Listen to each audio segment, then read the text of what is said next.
Just want to talk to you a little bit about your take on some of the current issues in boxing at the moment. Yep. Obviously, recently we saw KSI Logan Paul in Staples Centre. Did really well as an event, did big numbers. Some people in the boxing community weren't too pleased with how much exposure it got compared to kind of normal, traditional boxing. What was your take on it? I think it's good for boxing, you know. Anything to do with boxing is good. These are YouTubers, they were told in different world of ads.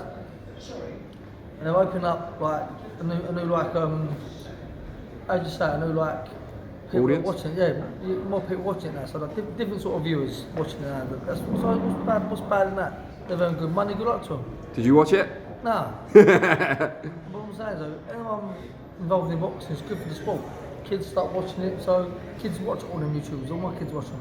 So if they're watching more different kids watching boxing, oh mum, dad, I want to go to a boxing gym. It's going to have a couple of kids coming in, do you know what I mean? It's good. You obviously trained at the end of your career and at the beginning of your career, in fact, with Tony Sims. He's got John Ryder next week going up against Callum Smith for the world title at super middleweight. What do you make of Ryder's chances, and have you seen him much during this camp? I haven't seen him much during the camp. I've seen him like once every 2 weeks, sort of thing. John's in good shape. He's in good form. His last 3 or 4 fights speaks for itself. He's right on form. But nonetheless, Callum Smith's a beast, and it's a big ask. But it's a fight that it can be win. It's winnable.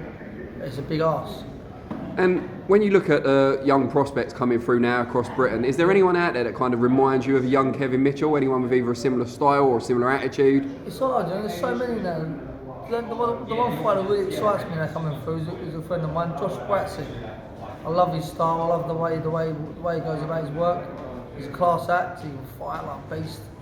And he's one of your own. And last of all, you've obviously had a roller coaster career. The good outweighed the bad, no doubt. But what one piece of advice would you give to any young prospects coming through now? Don't get sold a story. When you go to meetings with these promoters, make sure you've got someone representing you, and you don't get sold. Basically, don't get sold bullshit. Brilliant. Kevin Mitchell, we thank you for your time and best of luck with all your endeavours.